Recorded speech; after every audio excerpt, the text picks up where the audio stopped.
So now we are going from miraculous legends to real history, I guess, in our last three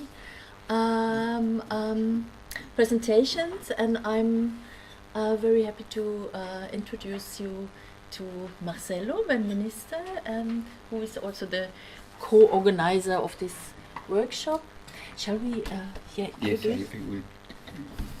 So I'm very delighted to introduce to you Marcelo, a scholar and cultural advocate whose lifelong dedication to Sephardic heritage has made him a central figure in preserving and promoting the history, language and tradition of Sephardic communities worldwide.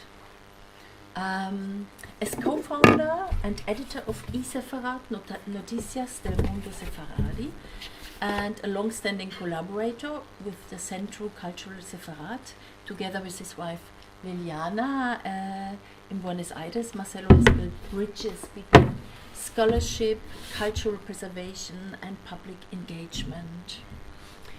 Drawing on his deep personal connection, his own grandparents from this island. This morning we found the houses of his grandparents. Marcelo brings both scholarly insight and lived experience to his work. So in his today lecture, Marcelo will guide us through the migration history of the Jewish community of Rhodes and Kos to Argentina, illuminating the journeys, challenges and enduring cultural legacy of these communities. So, can I help you also? Yes, yes, almost. Where's my... Here. Ah, you close? Here. No, Oh, no. it's open in the... That's the open. same- Good. Yes. Migration.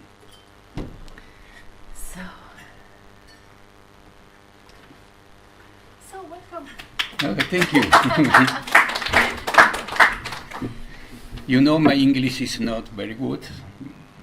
In fact, it's bad. But I will do my best.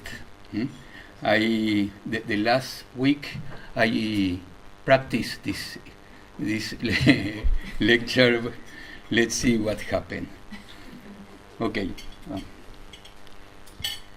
Yes.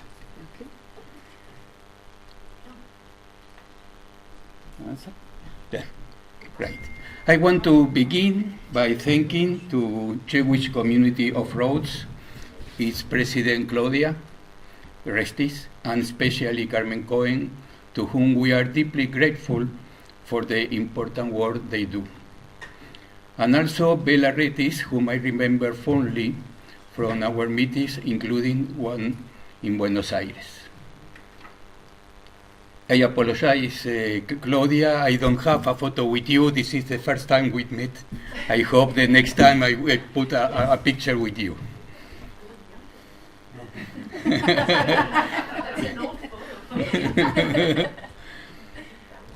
I also want to thank the Free University and the Federal Ministry of Research, Technology and Space, which made this meeting possible, both from the Federal Republic of Germany. I will also include in this acknowledgement Aaron Hasson, my friend, who has been and continues to be a very important figure for us, what we might call the Jewish community of Rhodes in exile, with the descendants, and who also contribute some of the image I will be using here. And thank you, Annette, for your trust and for the love with which you embrace the history of the Jews of Rhodes, allowing me to join you at this event. Since the island of Rhodes has become a tourist destination in ever-increasing numbers every year, there were 60,000 last year, in addition to 5,000 people who came on holiday.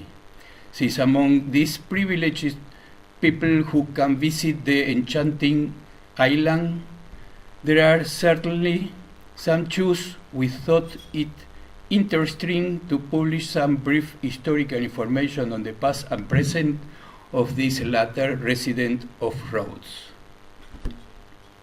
This was written by an advisor to the governor in this booklet, Alcuni Ceni Sorici Suliebrei di Rodi, in 1936. Not only speak English, also Italian. This was the prevailing view at the time, even though the population was already declining. Indeed, in that year, 1936, there were 45 Jews on the island of Rhodes, whereas 30 years earlier there had been 6,000. The fall of the Ottoman Empire at the beginning of the 20th century and the difficulties already present in Europe with the First World War and other conflicts led to the exodus to North and South America, the Belgian Congo, Southern Africa, and some other European countries. It is not the purpose of this space to discuss the origin of the Jewish presence in Rhodes, although we will provide a brief overview from its beginning to the 20th century before addressing to the specific topic of the migration to Argentina. The existence of a Jewish colony on the island is already mentioned in the Book of Maccabees, although we take as the first documented reference the writings of Benjamin of Tudela about his travels, which recognize the presence on the island by the year 1166, identifying 500 Jews there.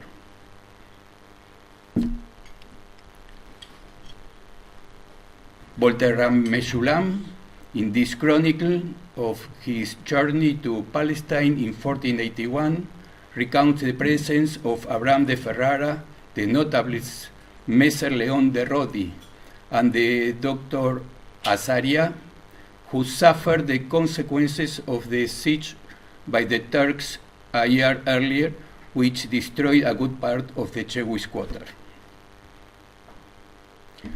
Rabbi Obadiah de Bertinoro writes in a letter 1488 about his visit to the island and details the Jewish community of that time, but due to the passage of time, I won't read it now.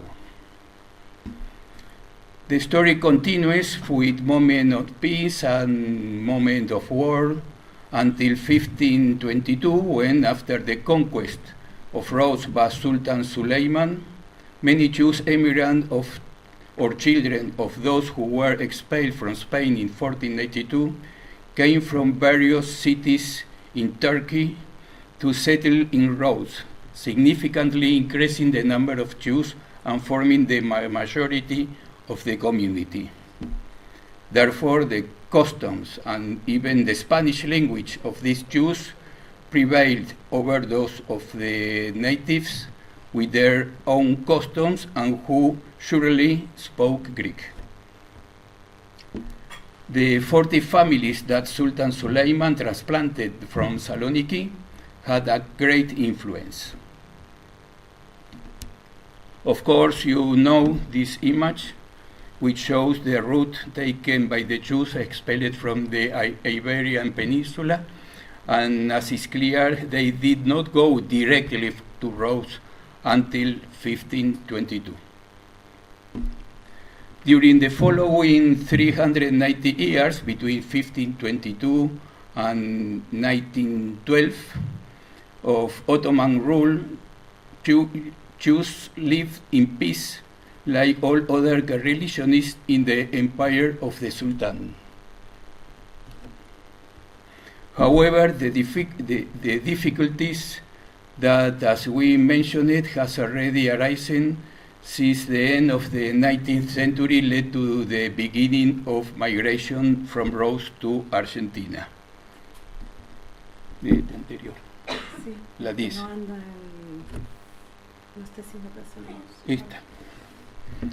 I saw Argentina, although the story will be very similar for other countries, especially those mentioned earlier, like United States, Belgian Congo, South Africa, and other European countries like Belgium.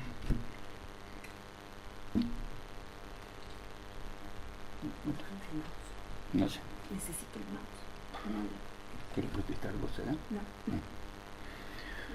When they then have the first of the three mass migration, that of the first quarter of the 20th century.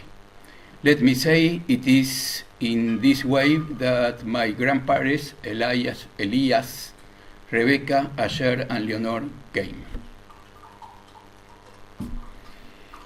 We do not at the moment who the first immigrant from Rhodes was. That is, when and why Argentina was chosen by the Rhodes list is currently under investigation. We can only say that Argentina was then a country that recognized growth, potential, and far removed from European conflicts. A country that had jobs, food, and peace. It was called the breadbasket of the world. El granero del mundo, is in Spanish. The graph shows the growth trends in several times, as you can see on the left, in violet or blue, the first column, indicating that Argentina's potential was very high, far exceeding that the European countries, although of course the history will later tell a different story. That's why we thought Argentina was one of the first options to emigrate. The first wave lacked a particular organizational structure. Rather, it developed as a relative call on their close and distant family members. On the island of Rhodes, families often used their last remaining money to send a son to develop far from Europe, hoping he would eventually become the spearhead for others to follow. Let's move on then to the second wave, the second mass migration, which will be much more organized. We were talking at the beginning about the prosperity the community enjoyed in 1936, as Vital Strumsan described in his book. And like Dimitri today told us. In those times, in the Jewish quarter of Rhodes, there were two synagogues, the Kal Gadol from the time of the Knights, from the year 1481, and the Kal Shalom from 1593, restored in 1840. In addition of these great synagogues, there were in the same Jewish quarter 4 midrashim. The streets of the neighborhood were like the courtyard of a single house. At one time, there were many yeshivot containing hundreds of religious books, but in 1936, only one remained belonging to the Menashe family. The community had a school attended by approximately 450 students for both sexes, and a rabbinical boarding school founded in 1922 that trained rabbis and educators from all over the world, many of whom went on to lead distinguished community worldwide.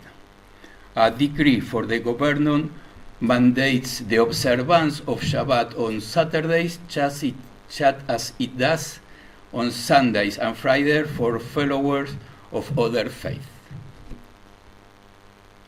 Strumsa says, in the midst of the vast ocean of modern life, where the ship of religion threatens to sink and where religion is continually and inexorably losing ground and strength, Rhodes appear as a bright spot, a rare refuge for Jewish religion and tradition in danger. But when Benito Mussolini decreed the racial laws in Italy, things got ugly. not immediately. In the first step that in 1936 there were a change of Governor Mario Lago left and Cesare Maria De Vecchi took over. And in 1938, Italian-Russian laws were strongly enforced in the Dodecanese island, along with a series of decrees that aligned local legislation with Italian law. This is what begins what we call the Second Exodus. Let's see what's happening in Argentina. In this time, Buenos Aires had already established its Jewish Rhodes community in 1929, with its own prayer spaces and essential community activities, such as caring of the sick, supporting the poor, tending to the dead, and studying the Talmud Torah. The Centro Cultural and Recreativo Israelita Shalom was already functioning as a second Rhodes in exile. Fabian Shoai will discuss the details of this institution, which is approaching to the 100th anniversary later. At that time, some prominent figures from Rhodes has already prospered, and letters from Buenos Aires to Rhodes were multiplying enthusiastically, inviting them to leave the island and join their family far from the countries threatening Europe. This is the letter where the community informed to the rest of the institution that the foundation of the community, in fact, this is November 1929 when the Shalom was founded, and you will see this is one the house that today we discovered. This is my grandfather, the vice president, and this is the other, the Hotel Cavadoro, my two grandparents. There were difficulties. Argentina had issued the circular number 11, which effectively barred Jews from entering the country. It literally stated that it prohibits entry to the country to any person who is reasonably considered to have left their country as an undesirable or expelled person, whatever the reason for their expulsion was.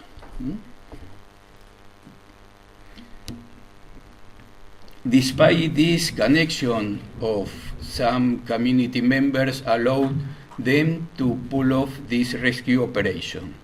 This was the case with Moïse Chami, who has built a significant textile company, giving him access to financial resources and especially connection with the government in power.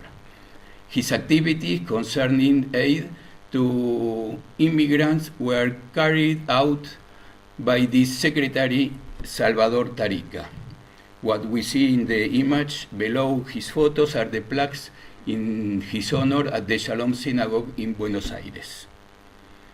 The community came together to raise money and, in particular, to use their important relationship with government figures at the time to achieve their goal. Let's look at a couple of emblematic cases that I will tell you about. Two cases that will be emblematic to show the process. Excuse me. Take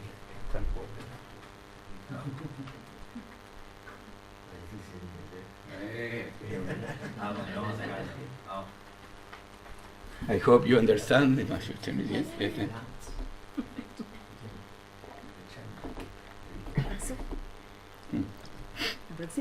La próxima. This was Mardocheo Menashe, wrote from the island of Kos. You know, the island of Kos is very close from here. On February 28, 1939. The letter is in Ladino. Due to a time constraint, I will only read you a few excerpts. Hmm? This is the... Pasa al anterior. Okay. This is the original. No, un antes. Ahí está. This is the original in a mix with Ladino, Spanish, something of Italian. We are talking in 1939. This, and now this is the translation in English. I will read some excerpt. Dear and esteemed cousin Moise. Moise is Moise Chami, of course. I can send to you a copy. It is pointless for me to distress you and tell you all the bad things which Jews are going through at the hands of the Italian. I won't tell you anything about this, knowing that you are surely aware of everything.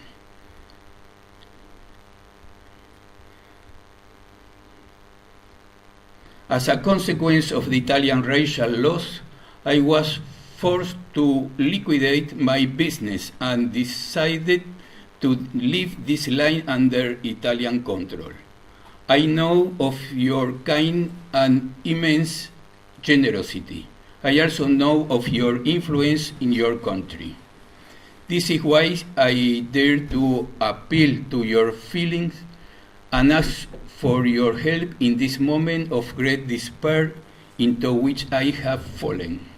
I beg you, through the means at your disposal, to arrange for me to enter Argentina with my wife, my 3 young children, and my mother-in-law. I don't want any material help from you. Esto es el padre de Pepe Menashe. No, Mardoqueo Menashe. I'm sure you won't fail to take care of this immediately before things get even worse. Even day brings more bitterness for the Jews here. I went to save my 3 children. The Menashe family arrived in Buenos Aires 1 year later, after living in various cities in Chile. They had visa to Bolivia, but endured countless hardship to travel to Argentina, where their family lived. Throughout their journey, they wrote many desperate letters. I have these letters, describing their children going hungry, their enduring finances, and how they survive on money sent by the Jewish community in Buenos Aires through their Chilean counterparts. Finally, after almost a year, they arrived in Buenos Aires and lived happily with their family, as you can see in the picture. Let's see another case. The other case I'm going to talk about is that of Abner Notrica family, who belong to the affluent sector of the Rhodes community and were actively involved in various local community organizations. Their ancestors have been on the island for over 200 years. In early 1939, Abner Notrica received a telegram from Moise Chami, his wife's uncle, advising him to leave the country as soon as possible. The telegram also included the name of 29 other people who will be traveling with him and asked him to handle the necessary paperwork in Rhodes, thanks to his good relations with the police. Chami, in turn, will do the same in Argentina to secure their entry into the country. Thanks to this connection, the group departed without major difficulties, including Mr. and Mrs. Notrica and their son, for Venice, Milan, Genoa, where the Argentine consul was to stamp their passport, obtaining the transit visa so they could continue their journey. Upon initiating the process, they discovered that the consul refused to grant the visas, claiming he sensed their information to remain permanently in Argentina. they immediately telegraphed Buenos Aires, informing them to the difficulty. In Buenos Aires, Salvador Tarica personally sent a telegram to the Minister of Migration, who, in response, telegraphed directly to the consul in Genoa, ordering him to grant the visas immediately. The response arrived a few hours before the scheduled departure of the steamship Conte Grande on which the group was to travel. Their passports were stamped after their deposit the necessary funds to guarantee the purchase of the passage from Buenos Aires to Bolivia, and they boarded a few minutes before the ship sailed. It was March 1939. While the ship sailed, preparations were made in Buenos Aires. Mr. Chami and the minister agreed to send their secretaries to Montevideo to await the ship where they boarded. During the voyage to Buenos Aires, they took the necessary steps to ensure the group's disembarkation in Buenos Aires. Having established a rapport with the ship's purser, Abner Notrica approached him and retrieved the money for the transfer to Bolivia, which had been deposited with the consul in Genoa and which the purser was carrying. The purser accepted and handed over the seal envelope containing the money. On April 8, 1939, the ship arrived at the port of Buenos Aires. They disembarked, their luggage was checked, and they were able to leave without difficulty. They were met to ministry official and by a ministry official and by Moise Chami, who had arrived early to speak with the authorities. A few days later, the minister sent an order to Chami, instructing the newcomers to report as soon as possible to the police department, where there would be issued identity document.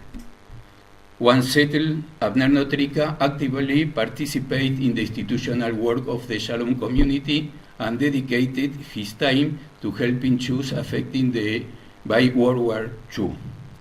This is the list of part of the list of passengers, where is the Notrica and other person like Jaime Berro is other member of the community. This is the group that came. Diego Levy is Abner Jason Notrica. Abner Notrica, grandson, is here, and he doesn't know that I will talk about that. Thank you very much. So today you saw the kippah from Abner Notrica. This is Abner Notrica's kippah. No.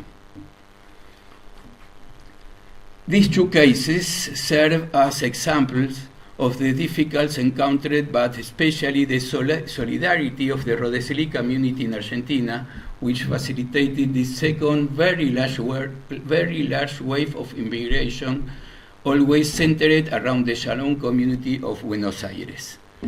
These members, Rhodes and descendants of the first wave, not only took pity on their relatives, facilitating their new life in America, but also collaborated with those who remained in Rhodes in the face of the difficulties posed by racial laws in the looming Second World War.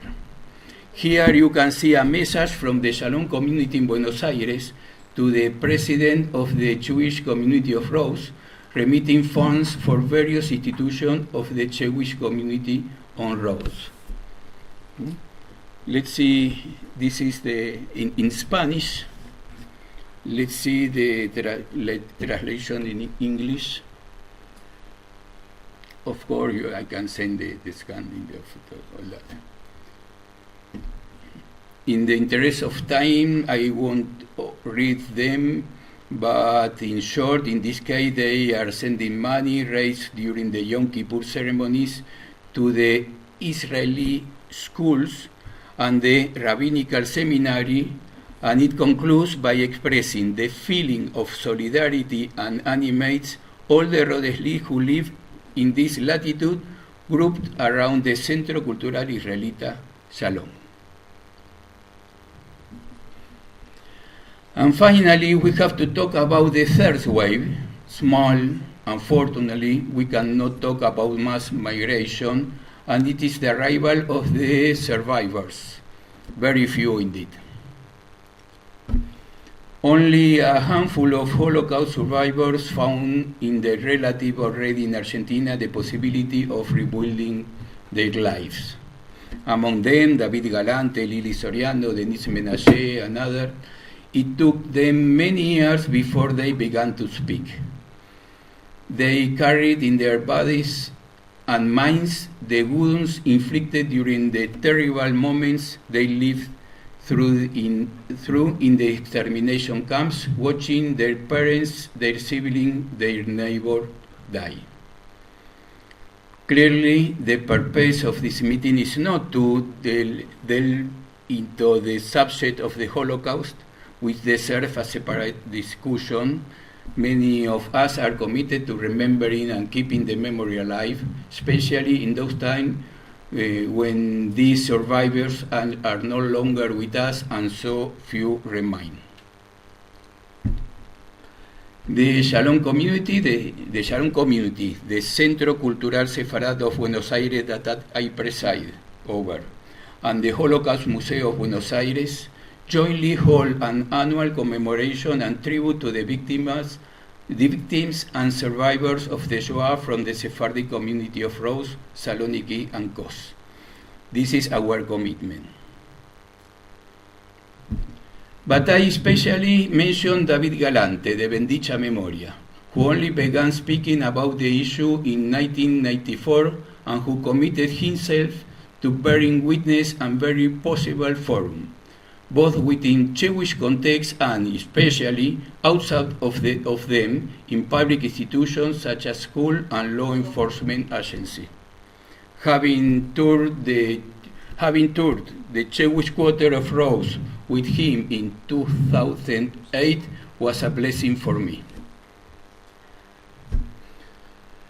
This has been a summary of the legacy of the Jewish community of Rhodes in Argentina, surely not very different from those of other cities, although with the vicissitudes inherent of each of those metropolises. Recently, documentations have emerged regarding the migration process from Rhodes to Argentina, and as I dedicate myself to this research, I hope to be able to publish a book that documents this story, maybe in next times. Many of us descendants are committed with this history, and it is not just a matter of honor. We have made this cause the purpose of our very life. In fact, the story will continue to be written. And finally, just a comment as Annette told, Liliana and me have an institution, the Centro Cultural Sefarad, and the ARM electronic, the esefarad.com, with all the social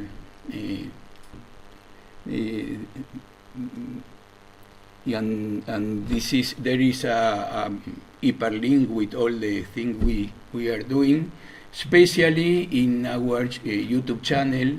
We have more than 1,000 videos, most of them, 250 more or less, are only in Ladino, and 500 in Spanish, or lectures from all around the world. It's a very big videotheque. I invite you to access to these networks. And nothing else. Thank you very much.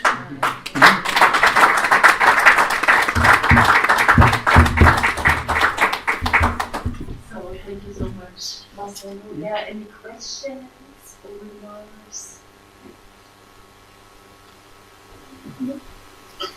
Asaf, of course. If not, I jealous.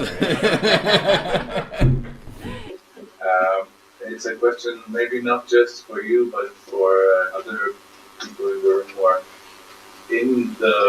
who are dedicating so much time and effort to the commemoration and research. Most of the people here belong to a generation that still grew up with people who actually came from Rhodes. And I kind of wonder what should the next step be for future generations, and this goes to both sides of the aisle. Like what do you think your needs are, and what can the museum and the great work that they have been already doing? This is the challenge. Especially I will talk about in Argentina. Argentina has the problem that have every country, but worst. The economical crisis. The South America is very far for all the world. The challenge is very heavy. The Shalom community make this act yearly in honor of the victims and survivors of the Holocaust, and other activities during the year. And we, from the Centro Cultural Sefarad, also make we give 2 lectures weekly. One in Spanish and one full in Ladino. And the Rhodes, the history of the Jews of Rhodes is always over the table, always. In fact, the activity that we have on Sundays, that is only in Ladino, there is many descendants of Rhodes list that talk about the history, relating what their parents relating to them, etc. It's always on, but it's a challenge. Of course, the event to the remembrance of the Holocaust yearly, of course, each year is less people to come, but you need an extra effort to relieve the event, because I'm talking about the marketing acts in order to phone all the embassies to come here, and the descendant and the second and third generation to come, because it's not easy. No, it's not easy. It's very hard, very, very heavy. But it's the challenge. That's, the only thing that we don't do is to abandon. We never not. I told that. I think it's the same, but for them, it's the same for the community here, or for the activity. If you know the activities that Aaron has, he's programming the next 2 years to show the history of Jews around the United States.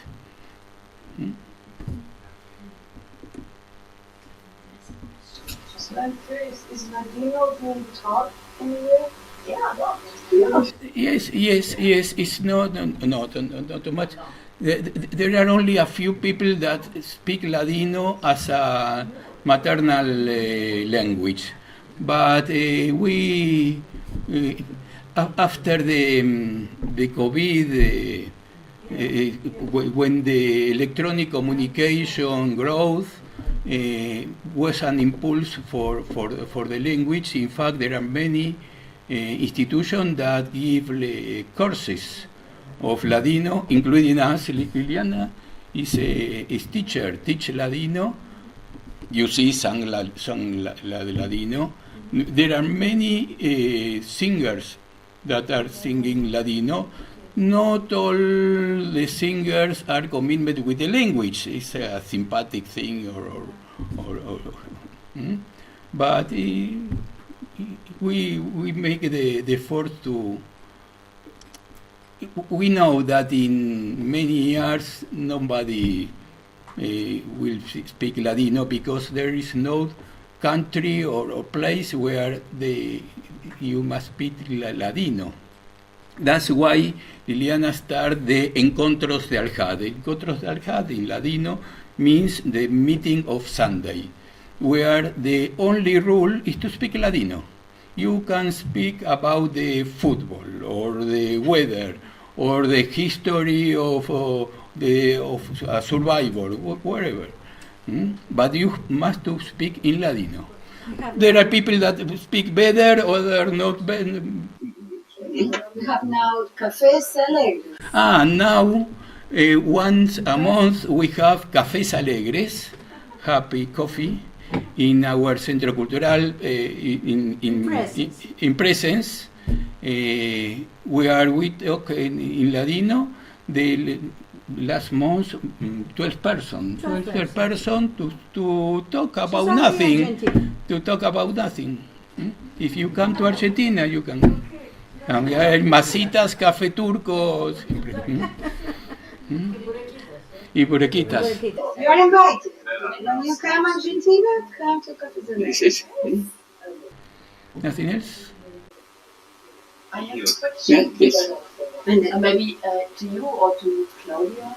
I wonder, or can you tell me, was it the largest group who immigrated to Argentina? And I thought that another group migrates to Congo and South Africa. I don't know. And the second question is the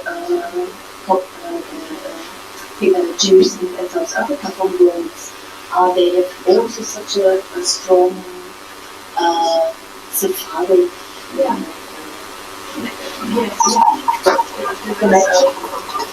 There was a synagogue in Cape Town that was founded by Rhodes. First, they went to the Congo, and then in the 60s, they wrote to Can you say how many percent of the Yeah, some went to Brussels because it was a Belgian colony. Yes. And I can't really say the percentage, how many left for Congo and for South Africa.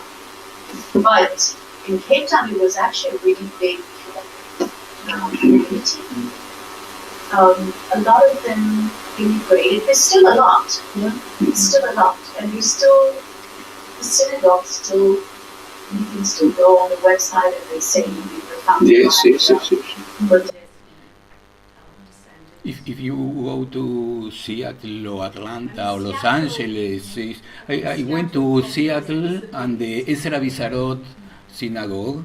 You see the names are this one. It's the same. The Al Hadef.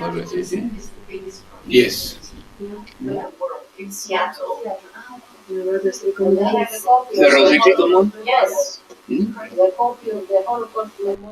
Yes. Yes, they have, yes. Yes, I saw it. Yes. Yes.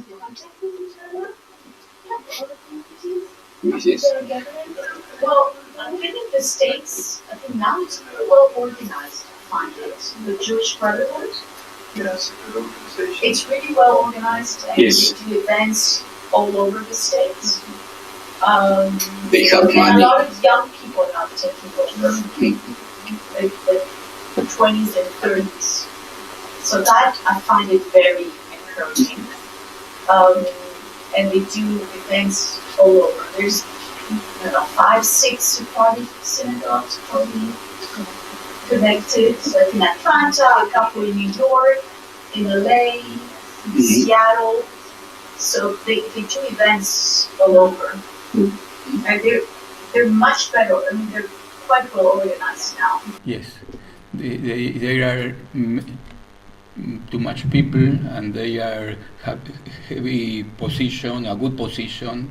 This is when I see how I don't recollect money to do things. I have a jealous of that because it's an advantage.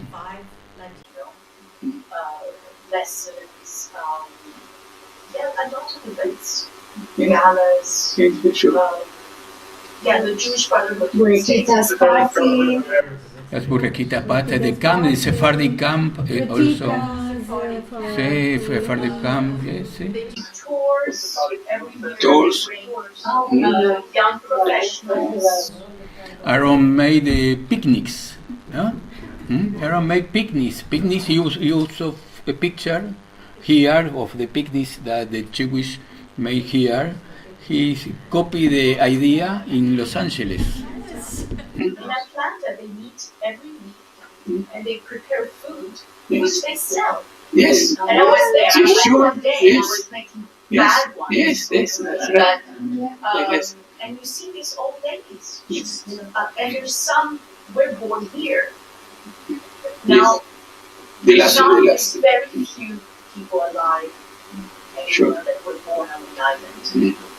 And some of them came back to Rhodes and started a new life to No, very visit. They got a couple. Sovianic came back, and who else came back after the war? But here the community make an event each year in July to remember and honor the victim of the Holocaust. On July each year, the last one was the 81st. It's a big event. Many people come from Belgium, from the United States, and other. Yes. How many people come? The big one was Last year, The 70. the 70 years, 500 people. Okay. Wow. And then the second 350, yeah, last year, 75. not so. But they were deported on the 23rd, so we have an event around that date. Thank you.